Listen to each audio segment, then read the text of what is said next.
Hello, everybody, and good afternoon. It's a wet Friday afternoon, and just to say hello, I'm actually at home from colour coats because I've not been feeling very well, so forgive me. But just one quick thing. I'm the Director of Internationalisation while Pep is on sabbatical this term, and one of my new roles then is to help and organise the Public Lectures Committee. We've formed a new committee with quite a few people from across the school, and we hope to be running a series of lectures across this semester and next semester, and this is the first one. But we'll see. At the moment, we've not got anything new in the pipeline, but we are having intense discussions already about who we might bring forward. And if any of you out there have any suggestions, please drop me an email and that will be greatly received. Okay, Jianfei? Yeah, okay. All right. So I would like to introduce Professor Kevin Newt to give a public lecture today. Just a few words about Kevin Newt. Kevin Newt is a very well-known scholar on Japanese architecture. And he's a professor of architecture at Hawaii University in America. And he studied at Nottingham University in the 1980s, and he did his PhD at Cambridge University in the early 90s. Right. And that's where I met Kevin there in 1994-5. And then Kevin practiced for many years in London and in East Asia and Southeast Asia, especially Hong Kong and Singapore. And he continued his research career in America and Japan at University of California, Berkeley, and then many years in Japan, based in University of Tokyo, and some other institute in Japan. At the same time, he had some teaching fellowship in Australia, in Queensland and Tasmania. And from 2000, he started his professorship at University of Oregon for some 20 years until 2019. And from 2019 onwards, he moved to Hawaii, University of Hawaii, where he is currently based. Kevin is well known for his writing on Japanese architecture and how it is related to the West.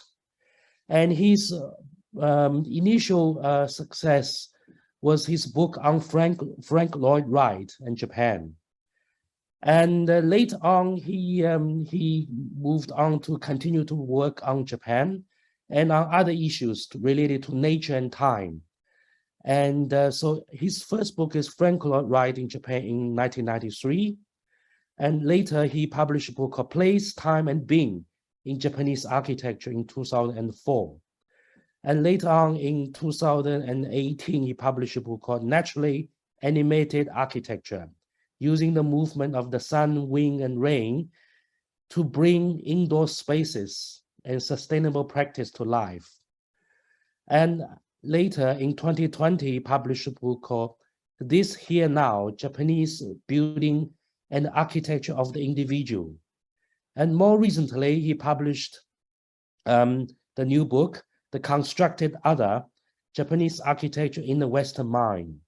So these are the trajectory of Kevin's work, which has been talking about Japan in relation to the West, as well as some other issues about time and being and the individual, and then more recently about the idea of the East, the idea of Japan in the Western mind, as I think is a critical approach to how the East is perceived in the West. So here is the topic of Kevin's lecture today. So may I now welcome Kevin to start? Kevin? Thank you, Jianfei, very much. So as Jianfei said, the work that I'm going to talk about this afternoon is a study of the other, which for many of you will be familiar. One of the best known Western figures to discuss the other was the philosopher, the German philosopher Hegel.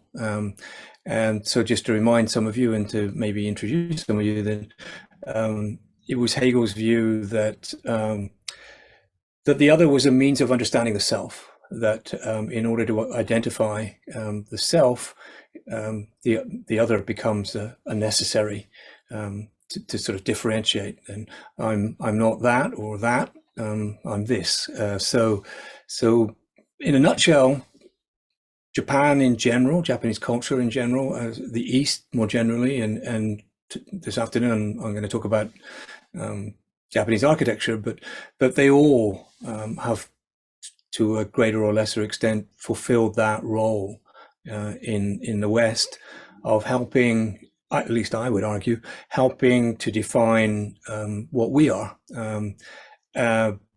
So without more ado, well, that's not letting me, oh, okay. So very quickly then, this is an n-gram, Google n-gram output for references, written references in English to Japanese architecture from the 1840s. And you can see, well, I think I've got up until the 1920s, and you can see there's almost nothing. And then as Japan is opened up in the middle of the 19th century, there, and I'll show you some examples, there's an awareness of Japanese architecture, but it's very reluctantly accepted as barely architecture. That and a great deal of ethnocentric, particularly Eurocentric, kind of dismissal, that it didn't fit the image of architecture that the West had, and it was dismissed as effectively inferior. But pretty quickly, really, within a couple of decades, that opinion changes to, well, it's different, but it's equal. And then very soon after that, it became kind of flavor of the month, you know, that, wow, we can actually learn from this, you know, they've done things. So it went through this trajectory from being dismissed as inferior to reluctantly accepted as different but equal, to, wow, you know, they've actually done things that we hadn't thought of. So, you know, there's a perspective here of throughout not understanding Japanese architecture from its own perspective. There just wasn't sufficient scholarship, right? It's been perceived from the Western stance, then the Western gaze, and I suppose my gaze is that, you know, I've lived in Japan and studied, but you know, my perspective is definitely as an outsider. That I think does qualify me to comment on how other outsiders, especially English-speaking outsiders, have perceived, apparently understood, and learned from Japanese architecture. So it's from the point of view of what's been learned and how has that affected Western or reinforced Western perceptions, preconceptions of Japan and Japanese architecture, but also affected Japanese attitudes to their own culture. So I mentioned that early on, this is one of the earliest references to Japanese architecture, there was a complete dismissal that, you know, the structures were, there was almost a delight, you know, that the culture was very interesting, but it was like, well, their art is great, but they really don't have any architecture, you know, because it didn't conform to Western models. And here's a rather different individual. Rutherford Alcock should have known better. I mean, he was a diplomat. He lived in Japan for more than 2 decades, but still was dismissive of Japanese architecture, which is rather hard to believe from today's perspective. That 100, well, what is it now? 160 years ago, Japanese architecture was kind of, you know, not even taken seriously.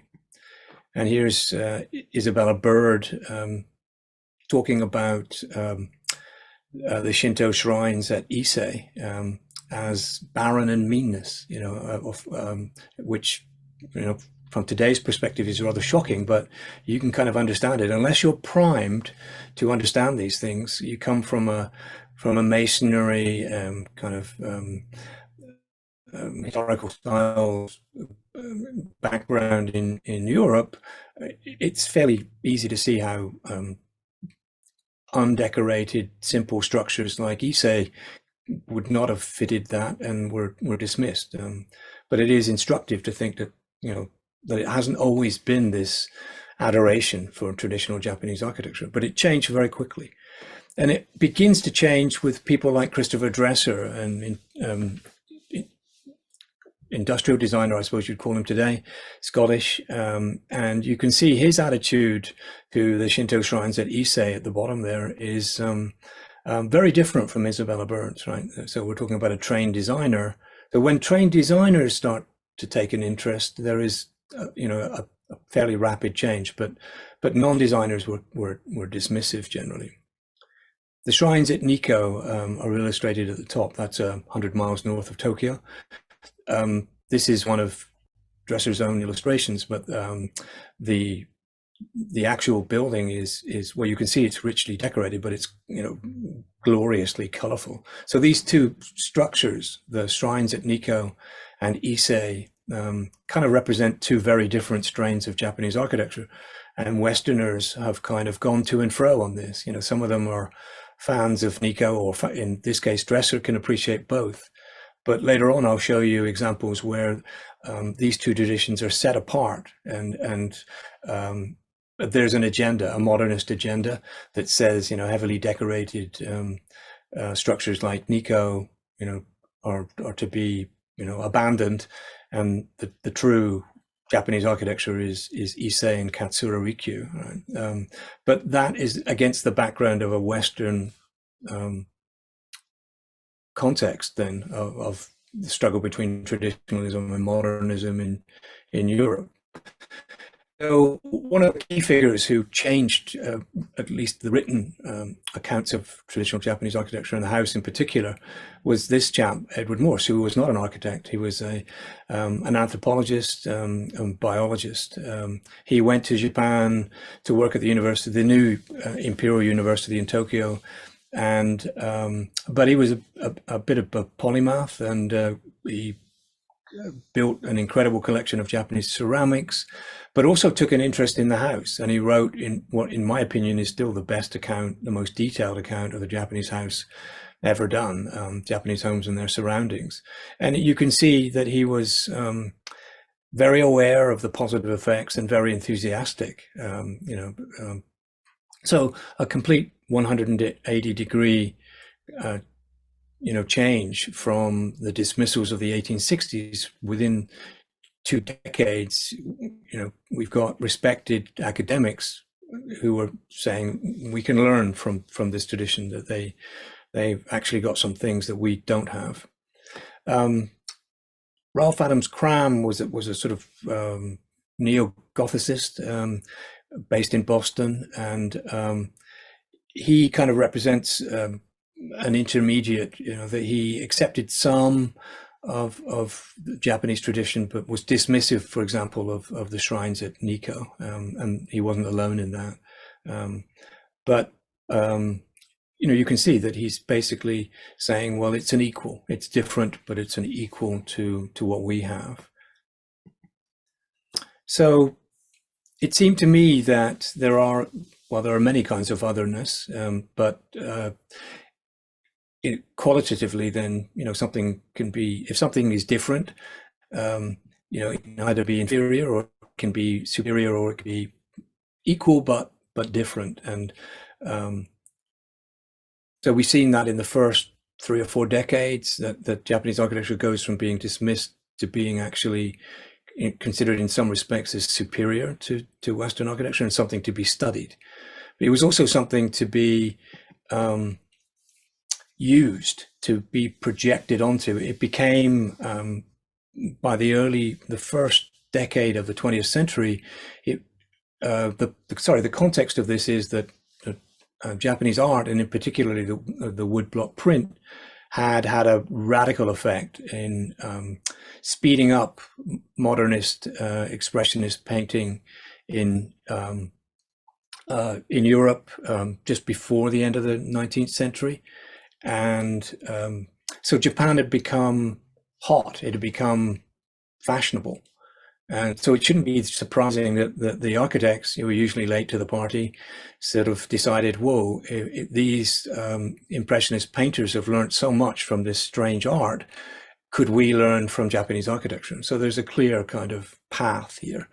And that's exactly what begins to happen, that people with agendas, not unlike the modernist painters who were just looking for something that would break the mold and get them going in a different tradition from the Western canons.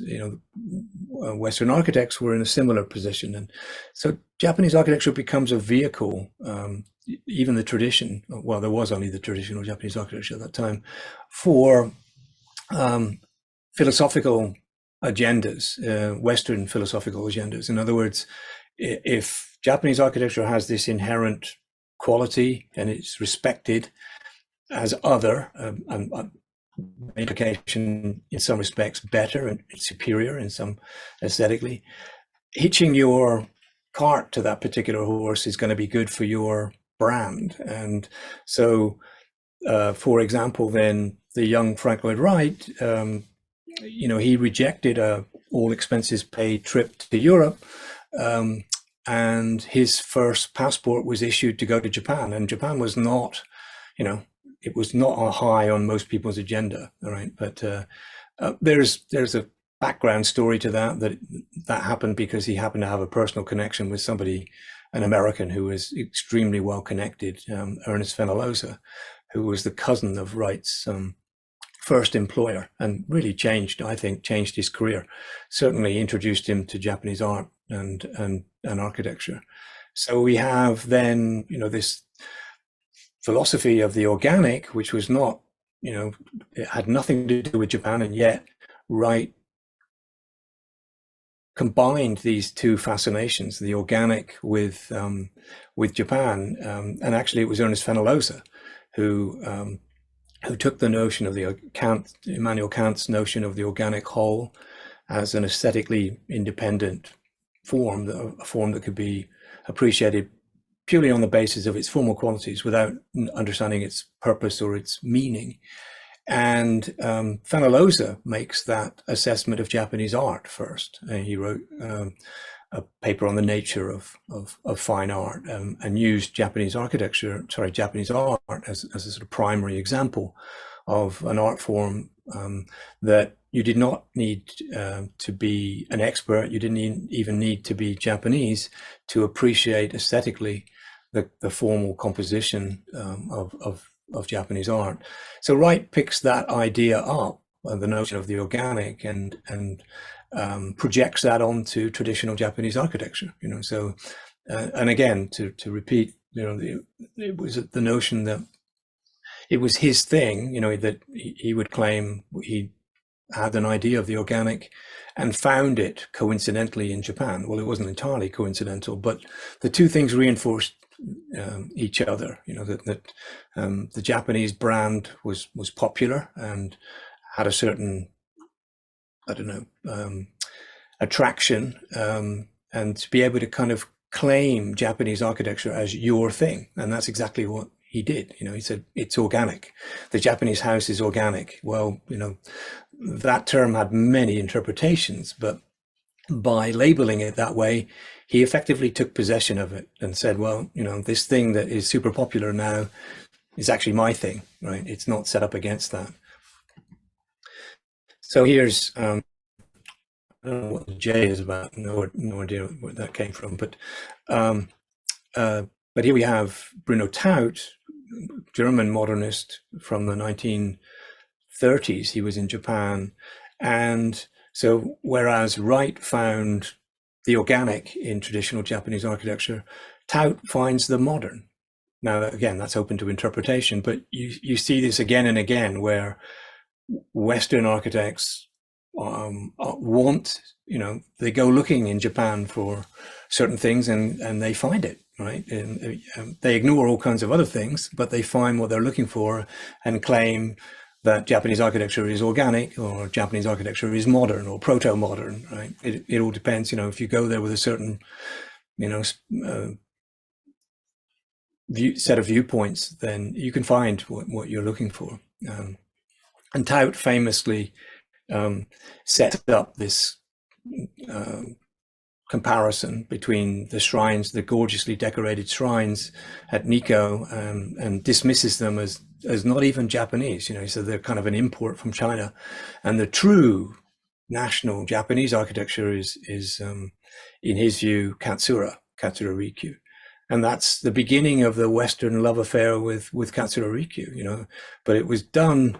Well, actually, the background was that in Japan, there was an argument going on about the imperial crown style, which is a traditional Japanese traditional Japanese roofs put on modern buildings. And so Taut waded in, or was invited into that argument. And the way he did it was to say, well, you shouldn't be doing the decorative stuff because it's not really Japanese, it's been imported.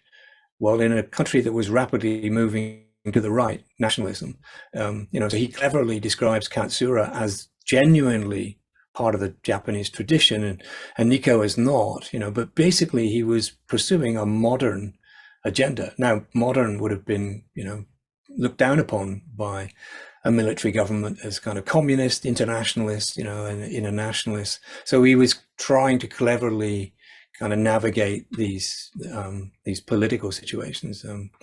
But I'm sure that the people invited him, the Japanese architects, encouraged him to do that. So here's his famous analysis of the sort of the lineage, and you can see Issei and Katsura on the left are part of the true mainstream of Japanese architecture, but Nikko on the right is this kind of, well, he calls it modern kitsch, that is, and he sort of dismisses it and puts it on the periphery, right? But this is from the perspective of someone who wants to see non-decorated, simple, geometric architecture because they have their own modernist agenda. So this projection is a big part, to see the self in the other, right? Wright goes and sees organic in traditional Japanese architecture. Taut goes and sees modern.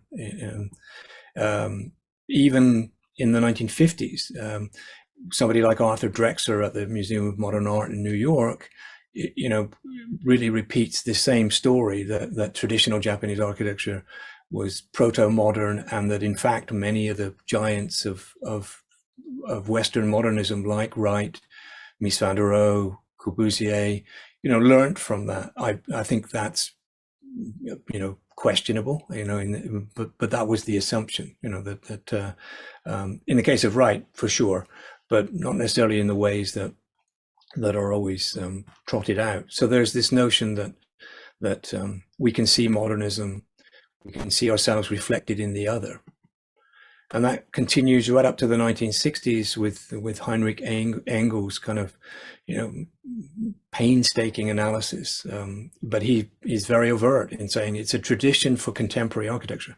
He avoids the word modern, but that's what he really means, right? So he's sort of saying this is the lineage, this is the tradition that Western modernism is lacking, but it was there in the in the traditional Japanese house. So it ignores all kinds of realities of Japanese culture, but that was the myth, that was the story, and it was a convenient one. Then we have someone like Roland Barthes, not an architect, linguist or a linguist, but his famous analysis of Tokyo or of Japan talks about his ideas. Again, he projects his own ideas. He has these ideas about semiotics and the sign, and lo and behold, he finds in Japan what he's looking for. So, different discipline, but doing exactly the same sort of thing, and claims Japan as his. So, just to remind you, then, the sign is composed for him of the content, right, and or the form, the container, and the content. And he says, you know, that basically this entire culture is replete with empty signs that are simply forms that really have lost their meaning or don't need a meaning, right? So not unlike the kind of aesthetically independent organic whole, you know, the notion that you can appreciate a form and you don't actually have to understand it. So this is one phase, and not very long after that, we have somebody in our discipline like Venturi, who's making a similar kind of argument that the separation of denotative signs from architectural form. And I don't think that this is necessarily coincidental. Venturi's partner, Denise Scott Brown, was a French speaker and probably would have read, I'm pretty sure, Empire of Signs in its French original. And then later on in the late 70s, we have Charles Jenks, and, you know, guess what? You know, in order to establish your credentials, if they're postmodern, you know, again, you really have to find that in Japan. If you can't, it really doesn't have the right kind of stamp. So there's this kind of rush that you can have a theory, but it's not going to be accepted until you can show it in Japan, you know. And Japanese architecture seems to have fulfilled that role. You know, I don't think they wanted to. It was something that the West wanted to do, right? It wanted a stamp of approval. So if you could find your ideas somehow expressed in Japan, they became, you know, truly international, right?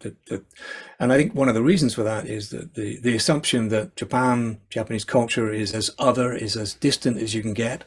Therefore, you know, if you can find your ideas reflected there, they really are universal. And that is continued, and I'm part of that. You know, a colleague of Jean Fay and ours, Barry Shelton, has looked at this in the Japanese city. I've looked at it, you know, in my own way. Asby Brown, a colleague I knew at Tokyo University. So this I'm not talking about this as an outsider.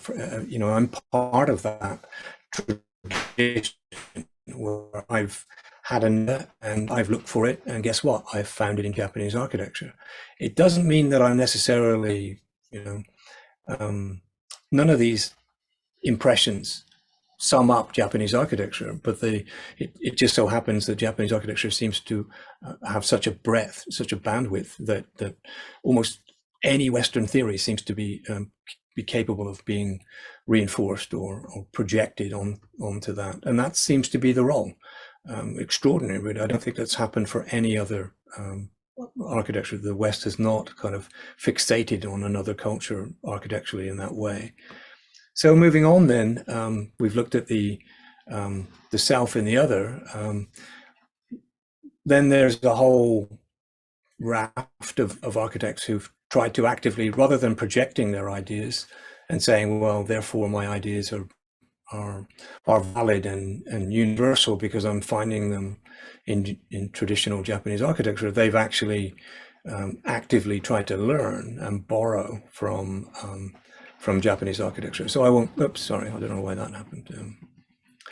So here's Ralph Adams Cram, the same architect who was sort of somewhat ambivalent about Japanese architecture, working for an American missionary who'd come back recently. And you can see now, clearly the client had some role, but this is a bit of a dog's dinner, you know, that it's got an Iramoya roof. It doesn't look like any Japanese house. It's a kind of weird hybrid of sort of a religious Buddhist structures, with ironically some of the decorative exuberance of Nikko, which but at one level, you know, this is how Japanese architecture was imported.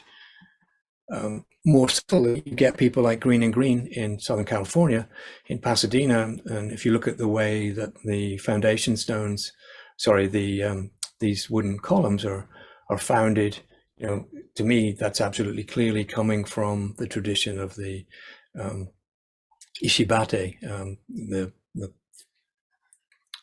profiling of columns to the outline of these rocks so that they are laterally stable in an earthquake. They're not going to jump off their foundations as easily as something that's just, so you have a rough rock and you profile the column according to that.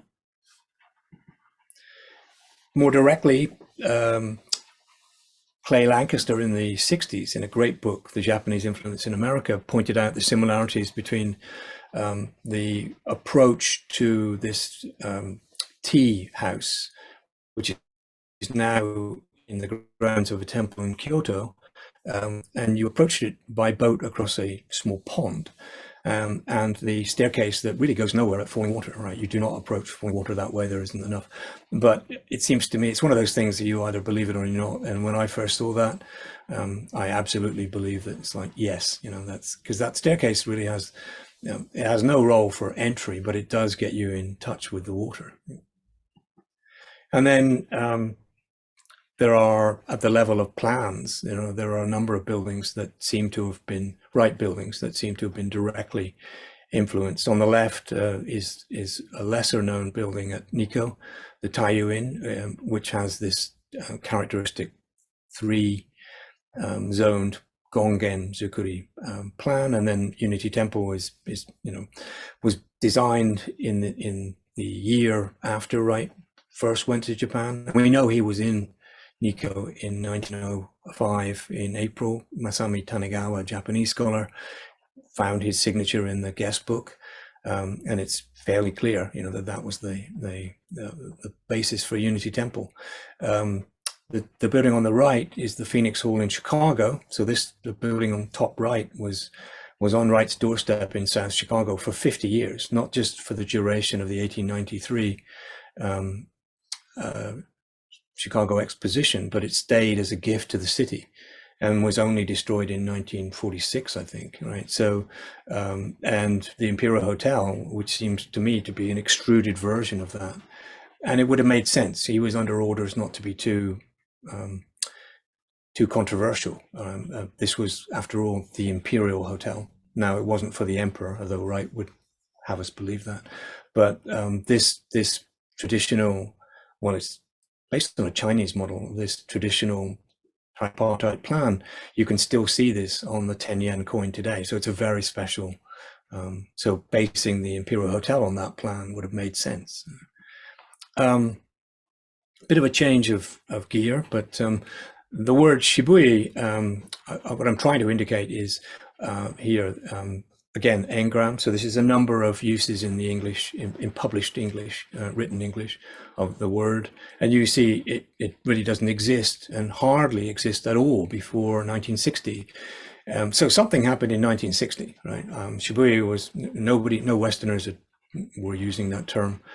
But something happened in 1960, and it was this, that House Beautiful, as part of the kind of charm offensive that the State Department in the US were waging. This was at a time when there was serious concern that Japan might go communist.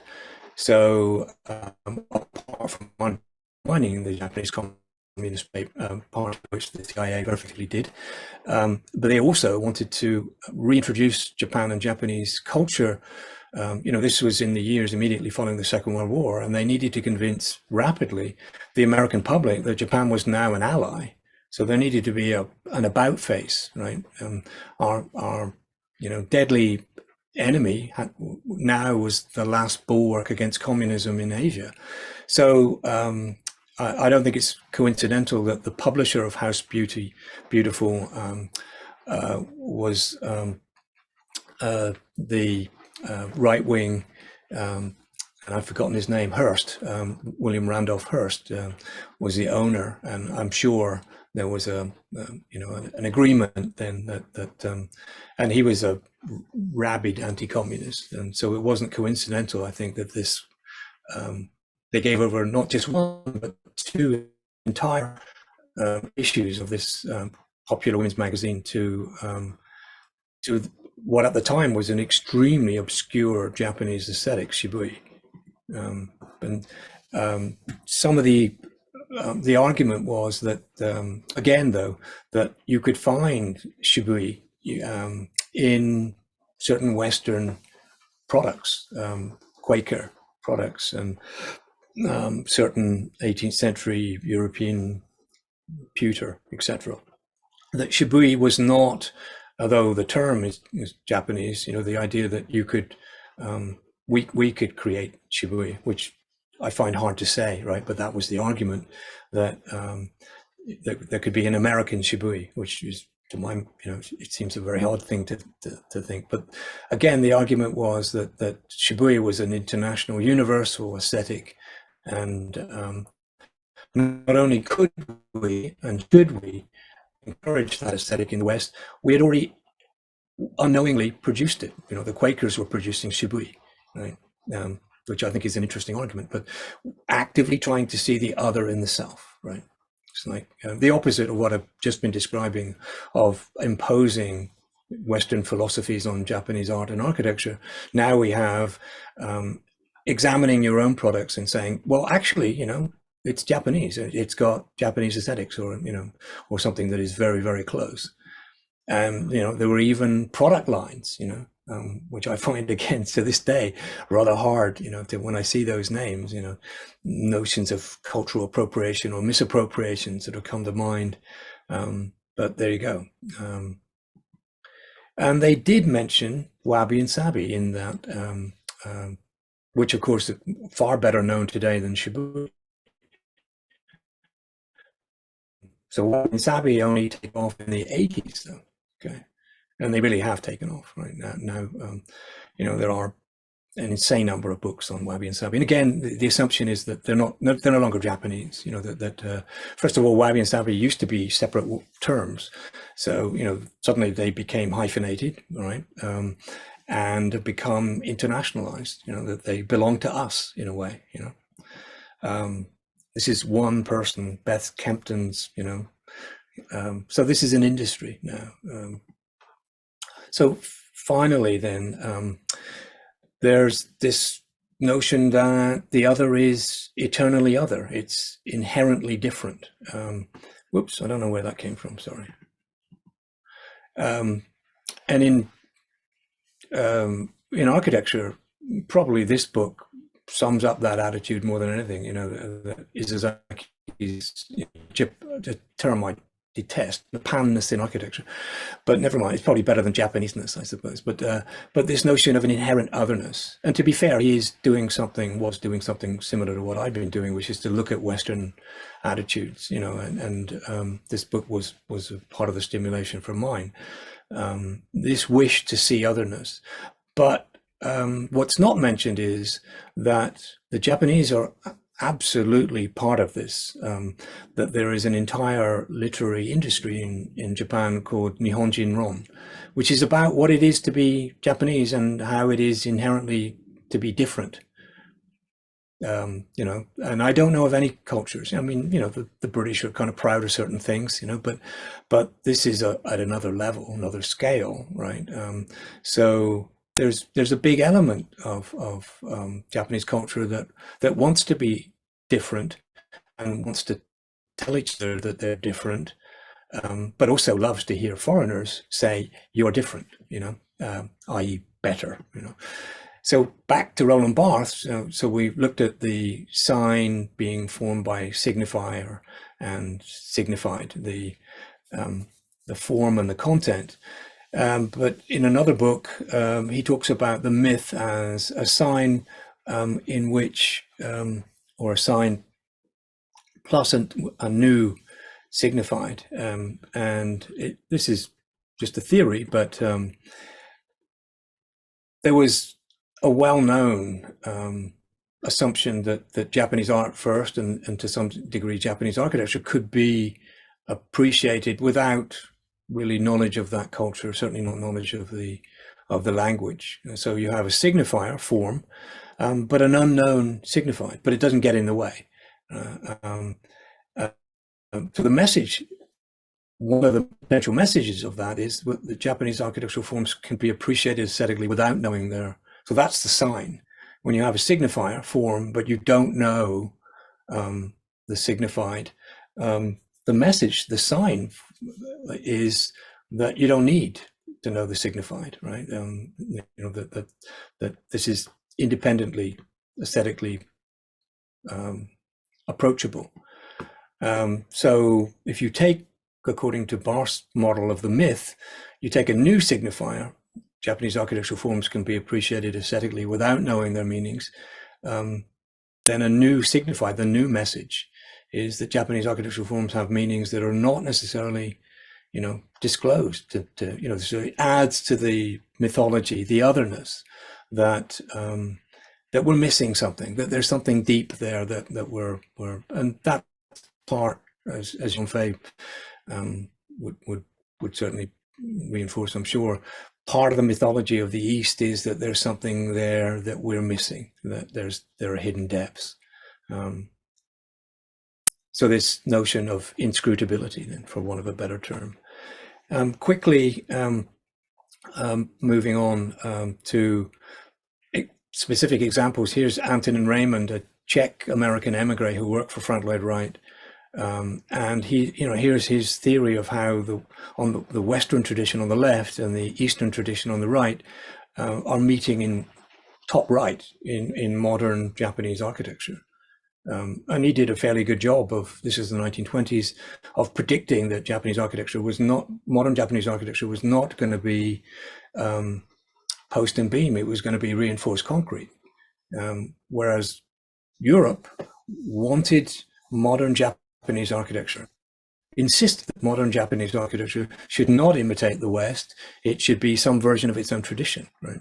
I mean, you know, that wouldn't happen, you know, that the West felt it had a right to give advice, you know, to say, no, you should not imitate us, you should do your own thing. That doesn't happen in many other cultures, certainly not in Europe. So when they saw this Japanese pavilion at the Paris Expo in 1933, was it 33 or 37? I can't remember. Sakakura's, you know, the West was ecstatic. The Western architects, you know, it was like, okay, you've discovered a modern version of your tradition, and the assumption was this was just, you know, that this was going to be the way of modern Japanese architecture was going to be steel and screens, lightweight, much like its tradition. And then the war came along, and it didn't happen that way. It went the way of brute concrete, right? That was partly pragmatic. You know, there was no steel around, right? And concrete was the cheapest. But there were many modern Japanese architects, young Japanese architects, going to work for Le Corbusier, for example. So it didn't go the way of Mies van der Rohe, it went the way of Le Corbusier.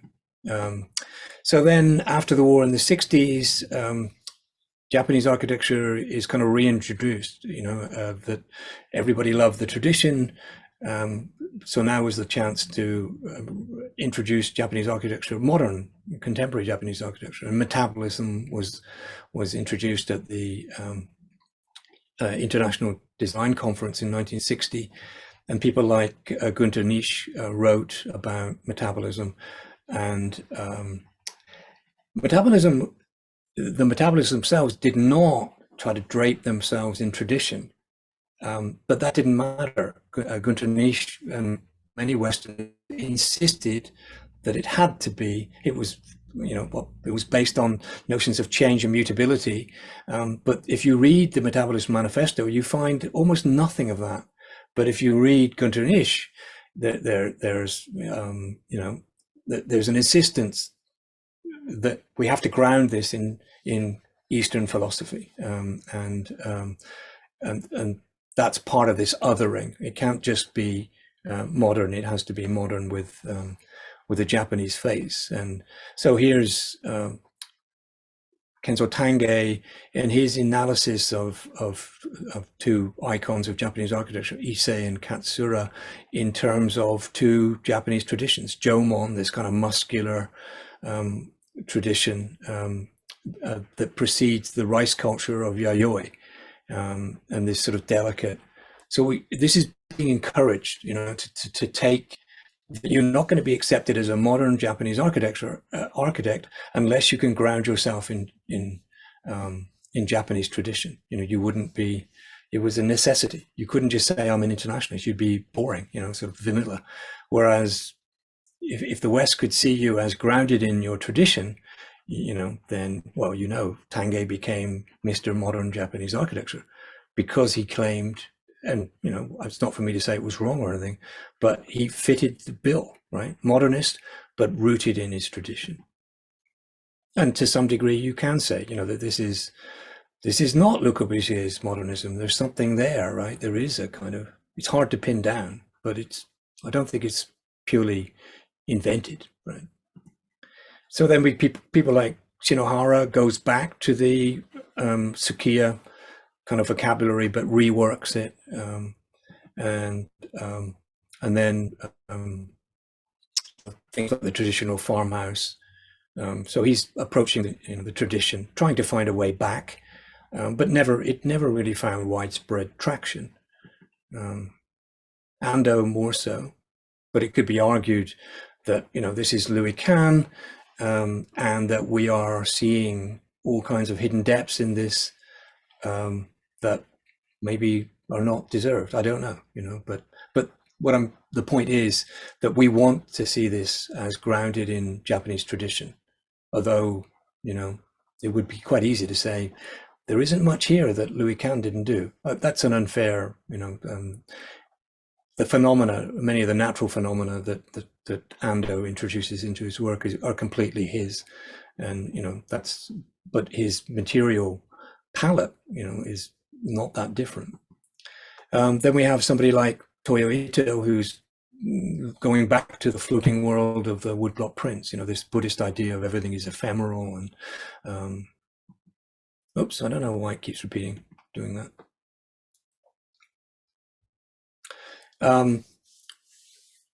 Another issue on the left, Teiji Ito and his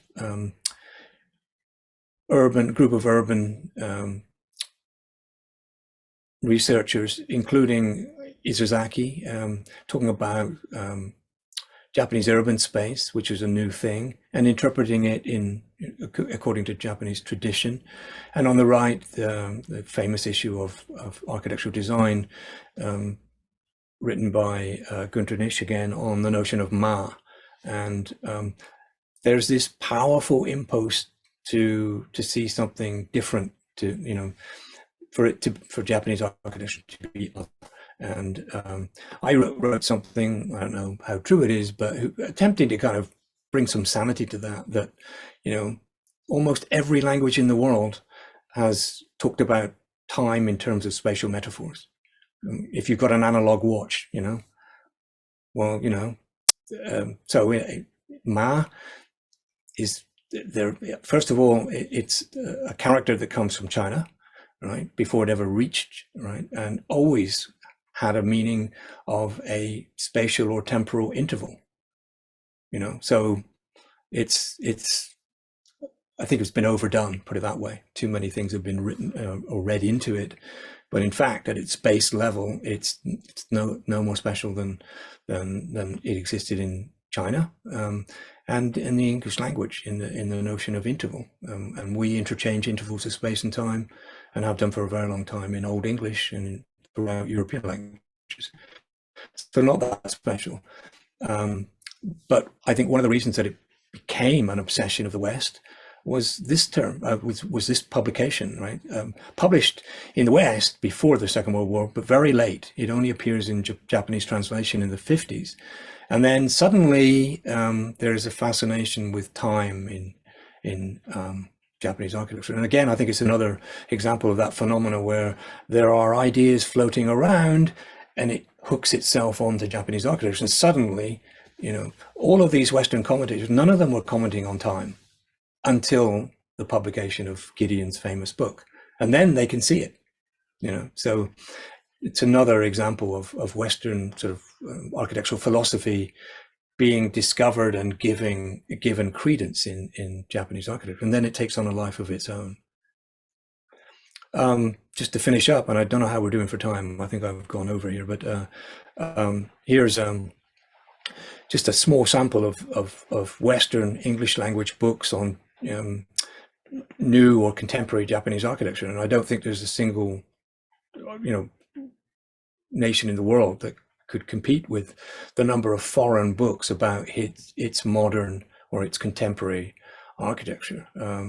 So this notion of the new, that Japanese architecture is perpetually, you've got to publish every 5 years or so because it's would this happen in America? No. Would this happen in France? No. But there is this expectation in the West and in Japan that Japanese architecture is constantly renewing itself. And I don't think it's coincidental that the leading publication was, at least, Shinkenchiku, new architecture. Well, that can be new in the sense of genuinely different, or it can be just the latest, right? And I think that ambiguity, the notion of newness, that newness is the new otherness, right? That this is not just something that the West wants to see in Japanese architecture, but it's something, the only way you're going to get into these magazines is to do something radical, right? I mean, really radical. So these are just like anywhere else, but even more so, these magazines do not publish 95% of what goes on in terms of building industry in Japan. This is the extreme high-end boutique, different architecture, otherness for the sake of otherness to get noticed. This world, if you've ever spent any time in Japan, you're going to hear it all the time, and the fact that it is includes the term unusual, right? The unusual, the different, is inherently interesting. I think is instructive. So back to where we began, this is, again, the Japanese architecture mentions in written English, and it's a bit of an odd diagram, but if I put Western architecture down there as a datum, you can kind of see this trajectory. And in many cases, the dips, the peaks and troughs are to do with political situations, the wars and the like. 1905, Japan became super popular because it defeated Russia, right? And suddenly there was a rush of Westerners who wanted to take notice and go to Japan. Second World War, the opposite, right? But after that, you see this great big resurgence. So it's been used as a kind of measuring device against which the West has measured itself, it seems, in its architecture. So that's what I think at the moment. So thank you for listening. Thanks, Kevin. That's really great. What I would like to do now is take questions from the floor. But could I ask people to, first of all, go to the reactions button and then press the raise hand. And if you do that, I'll flick through and see if I can find. So we've got a first, we've got a clap from Juliet. Have we got any raised hands, please? I'm assuming, Juliet, that's a clap rather than a raised hand. I'm just flicking through. No questions?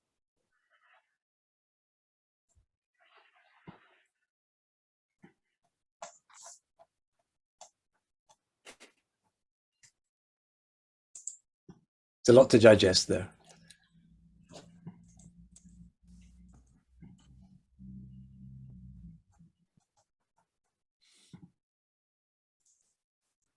Lucy, do you have one? I think Constance has some sort of question, I think.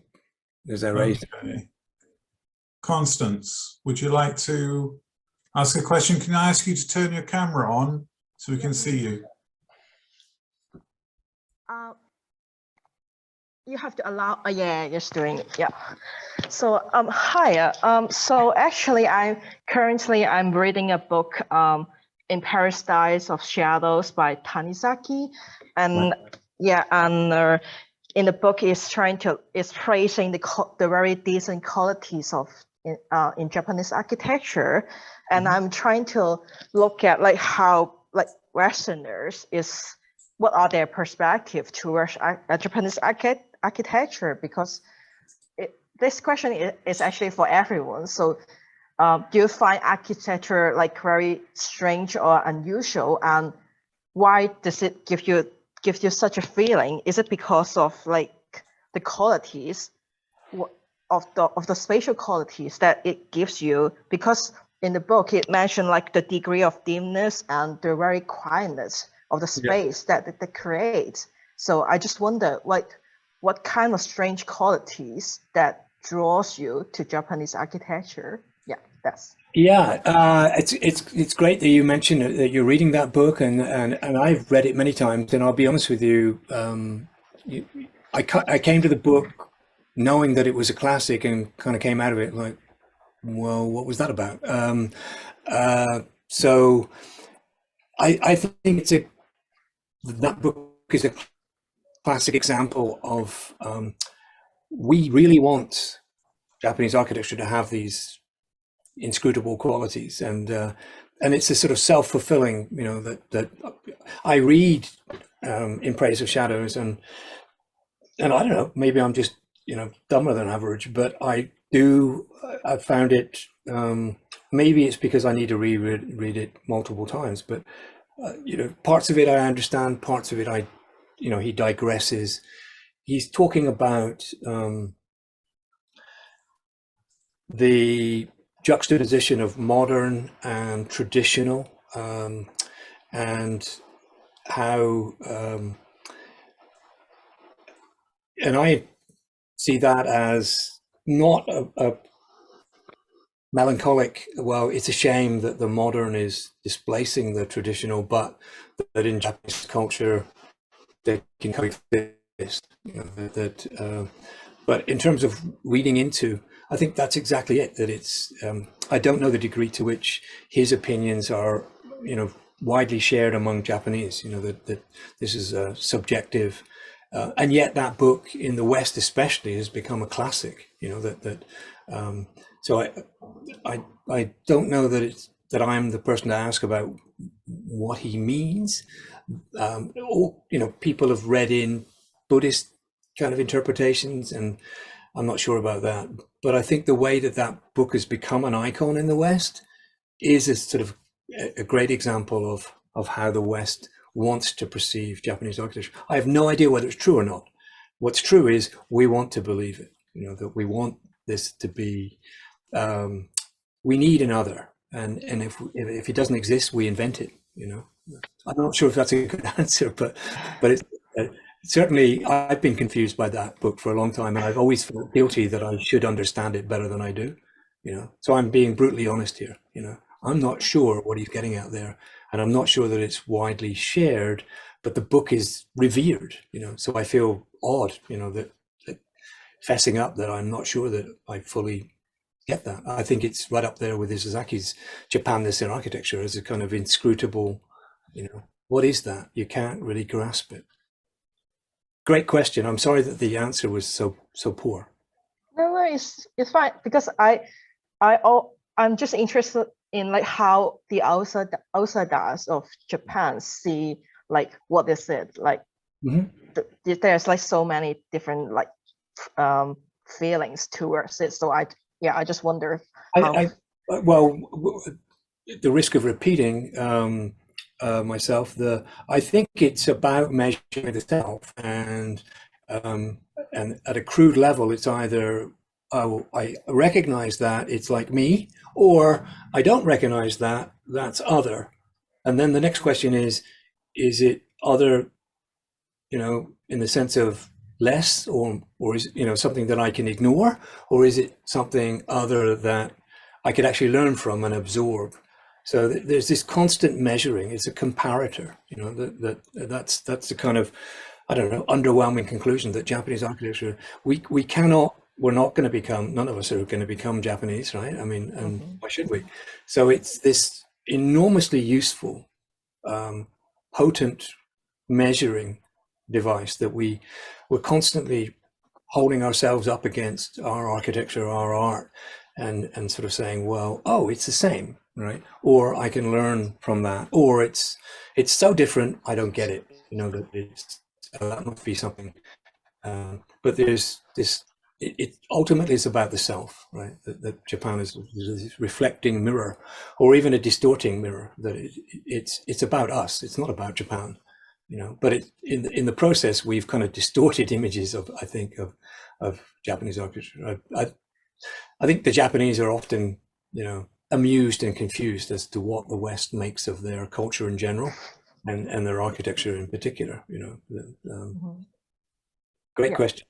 Cool. Thank you for your answers. Thank you. Okay, so we have now a question from Shuntaro.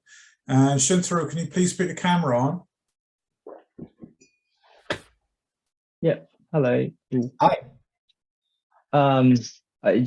Seems like no one else is asking question, and I don't really have like exact question here, but I'm stage 3 student in Newcastle University, but I'm also like Japanese and raised in Japanese until 15 years old. So like it was quite fascinating to hear like how like West sees East in Japan. And yeah, I'm also like looking at Japanese architecture or Japanese design and construction process for a dissertation and stuff. And like I see in lots of books, I like Japanese do things or differently, or like Japanese is like this, like it's quite generalized idea of maybe, but I just I've been a bit of an iconoclast, that I started to question quite a long time ago the assumption that it's all different, and there's this whole industry of books and theses about how different Japanese architecture is. So I guess I suppose it was eventually consciously started to sort of say, wait, there's some incredible parallels as well. So I've been bouncing between these, and I suppose I'm more interested in what unites us than what differentiates. And if you look at if I look back, that's definitely the case. That I'm not interested in Japanese architecture for its own sake. I'm interested in it in terms of, so I'm a perfect example of that Western gaze. I'm only interested in Japanese architecture to the degree that I can learn from it. If it only applies to Japanese and Japanese culture, it's like, well, that's very interesting, but it's not helpful, it's not useful. So I bring up, a particular agenda, which is possibly peculiar, I don't know, but I'm not the only one. There's a tradition of that. There's a tradition of wanting to see otherness for the sake of it, and then there's the tradition that I'm part of, which is I want to see what is valuable, what can I learn, and I've been lucky, in the sense of I've been able to, learn a great deal from that, and misinterpretation is very much part of that history. Creative misinterpretation, that people like Wright were not scholars and got all kinds of things wrong, but learned at a creative, artistic level an incredible amount from that culture. So it's an odd, the Japanese culture in general, Japanese architecture has been widely misunderstood, and nonetheless played an incredible role in the development of modern architecture internationally. Extraordinary, and a certain degree of the time is patently misunderstood. That doesn't matter, whether you're right or wrong, if it leads to some advancements in architecture generally, and I've certainly witnessed that. I'd strongly encourage you to dive back into that. Thank you very much.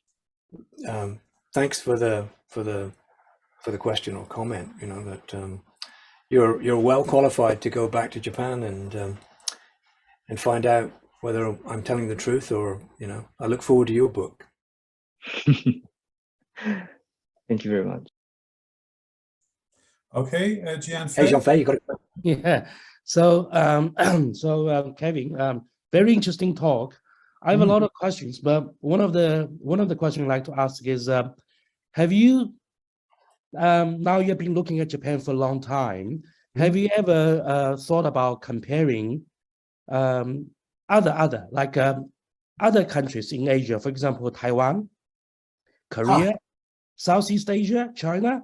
You know, I mean, because these countries, they have similar situation comparing to Japan, but they're also very different. So they all have the same problem with the West in a cultural sort of politics. Yeah. What's your view about that? I don't know. I've stayed out of China, because I don't know the language. But I'm sure it's true. You know better than I that there are similar kind of phases that happened at a different point in Chinese modernism. Different political background and obviously, but that struggle for identity that's a huge question that we can't answer. But for sure Japan's not unique in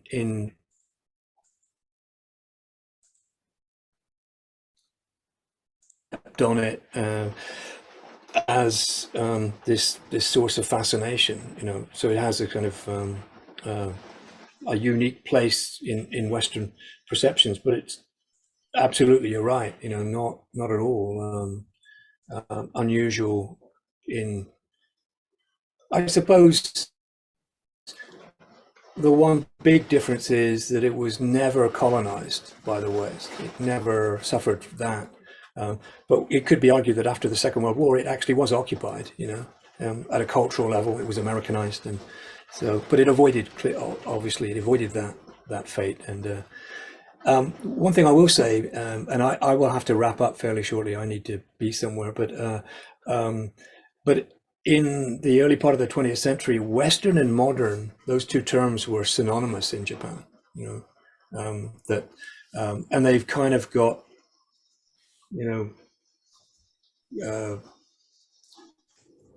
merged into one. But that is a whole other history. The development of modern Japanese architecture. People like Ken Oshima, have really delved into that, who's at UW in Washington. But I'm trying to choose my next topic carefully because I have to finish it, So I'm really interested in time at the moment, and this lecture was almost going to be on time, But that interest in time would not have happened if I'd never had an interest in Japanese architecture, and that has been repeated so often, that something starts, and I pull the thread, and it leads to something. Because obviously time is not limited to the Japanese, So it's been an endless source of inspiration for me. To which I'll be eternally grateful, but it doesn't necessarily mean studying Japanese architecture. I'm more interested in, what have they understood about the nature of humanity in general, that resonates. I did that stuff on the weather, for example, and that's not uniquely Japanese at all, but I think they have a certain sensitivity to those things. But the great thing is it's, you can show that stuff to anyone and they will appreciate it. So sorry, this is a huge topic, Jean-Fei, probably to be continued in another venue, but thanks so much for inviting me. And I'm so sorry that I didn't get to be there in person, but I'm going to endeavor, I owe you, so I'm going to endeavor to do this at some point. But I hope this is kind of piqued some interest, and I'd be happy to come back and give another talk, even if it is by Zoom, on one of these other topics that is sprung from Japanese architecture. That's been my experience, that it's not so much about Japan, it's about understanding architecture in general and human being. That's what I've learned. I'm part of that tradition, I suppose. And you? Okay. Sure. Do you want to call it a day, Kevin, or I don't think there's any other questions? Yeah, I think so, because I have to be in London in an hour. But this has been terrific. Thank you, Mike, for setting this up. Jean-Fei, my apologies again for not being there in person. If you want to do this again, different topic, I'd be more than happy, because I feel like I owe the school, you know, Yeah. all the messing around that we went through. Yeah, we certainly would invite you back and you know, organize another presentation. Yeah, let's do that. I'd be happy to do that. It would be from Hawaii, but you know, eventually, you know, I'd like to get there in person. So thank you so much for doing this, and I wish you a good afternoon and a great weekend. Thank you, Kevin. I was just going to say the other thing about you doing a public performance is you can actually hear us clap. I'm used to silence. Don't worry. I teach in school. My students never clap me. So thank you so much.